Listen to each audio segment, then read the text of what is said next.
Hello everyone, I'm Jared Webb, and today I'm here to talk about the importance of implementing a jump rope unit in an elementary physical education program.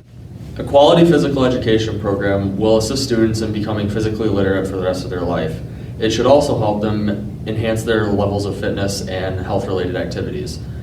A student can do this by jump roping specifically. Jump roping is not only a great rhythmic activity for students to learn, but it also has many other advantages for the rest of their life. Roping can also help improve bone density, not only at an elementary level, but throughout the rest of their life as they age. As we know, when we get older, our bones tend to decrease and the different amounts of force that they can be taken by them. So jump roping helps improve that even at a later age also. So it's a great lifetime activity.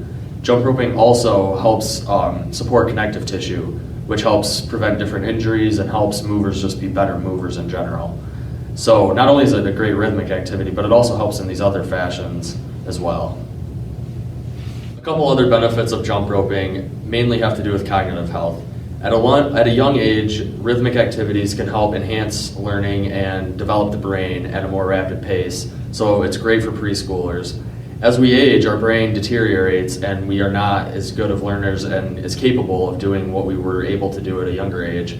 So as you get older, if you continue to jump rope, it not only develops the brain continuously, but it also helps with the other activities and other impacts that a sedentary lifestyle can have, as previously mentioned. Not only does jump roping have some of the benefits as previously stated, but it also helps improve nerve and muscle coordination, along with agility and body speeds and directions. Not only that, but it also helps improve balance and coordination of the whole body. So you don't have a movement that is one side or the other, it's bilateral, so it's the whole body, both sides of the body, and it relies on every part of the body. Your arms are getting worked, your legs are getting worked, your core is getting worked, and it's just a great movement for anybody to really build a whole body movement and improve their lifestyle. I've covered some of the benefits of jump roping. I'm going to explain to you how I set up my grade learning expectations for our program and unit. To begin with, we start in kindergarten, and every student by the end of kindergarten should be able to perform one jump rope in a continuous fashion on a long rope and one jump rope in a continuous fashion on a short rope. The reason we begin with long rope is because not only is it a little bit simpler for students, they only have to focus on the actual jump portion of the rope and the movement, not so much on the whole body control, but it also starts to build that teamwork effect that we're going to get when they work with other students as a group to force themselves to be able to work with other students also. Now that we have established our grade learning expectations for kindergarten students, we need to progress in an appropriate and effective manner for our students to learn at the best way possible. For first grade, we will still begin with the long rope for the reasons discussed previously. However, this time they will do 5 continuous jumps instead of just the 1. For the short rope, on the other hand, they are going to do 5 continuous jumps. However, this will also include a forward and backward movement as similar to jumping over a line on a basketball court, for instance. From there, we will progress to the second grade level. The second grade level stays exactly the same as the first grade level. However, all of the jumps are 10. So it's 10 jumps with a long rope, and then 10 jumps frontward and backward movement with a short rope. Third grade, this is where we really progress into the student ownership of the movement, and we start to get a lot more complicated in terms of what's being asked by the student. However, if done in an appropriate fashion, they should be at this level anyways. So to begin with, we'll start with the long rope again. This time, there will be 3 different tricks taught by the teacher that the students will have to perform on 5 continuous jumps. So basically, the teacher will teach 3 different tricks, and the student will have to do each trick 5 times continuously. That's how we're going to begin on the long rope. The short rope is going to be exactly the same. We're going to do 3 tricks taught by the teacher, and then 5 continuous jumps on the short rope also. 4th grade is where we really start to enforce the ownership for the student.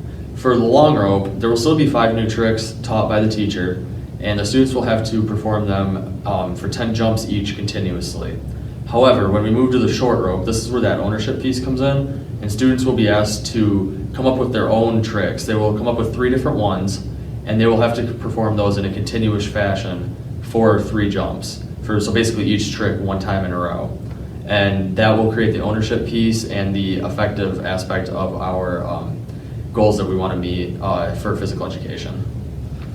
For 5th grade, students will be in their groups for the long rope, and as a group, they will come up with 3 different tricks that they will not only perform in a continuous action, but they will also be asked to demonstrate for the whole class, and then as a class, we will also perform them. So this will really bring that ownership piece together. It's the final unit, it's the final plan for the unit, final objective, so that really culminates the whole plan and the whole unit as a whole. For short rope, it is very similar to long rope, however, obviously students will be solo on this. They will create 5 different tricks on the short rope. They will also demonstrate these, and as a class, we will perform them together. This will also bring that ownership piece and culminate the unit as a whole, and from here, they should be able to become better movers in general. Not only will students become better movers, but as previously stated, they will also be more skilled and more developed in terms of learning more motor skills and also participating in healthy activities for the rest of their life. This will also help them limit themselves from injury and other deterioration problems between the brain and nerve connections that we may have, and also our muscle coordination.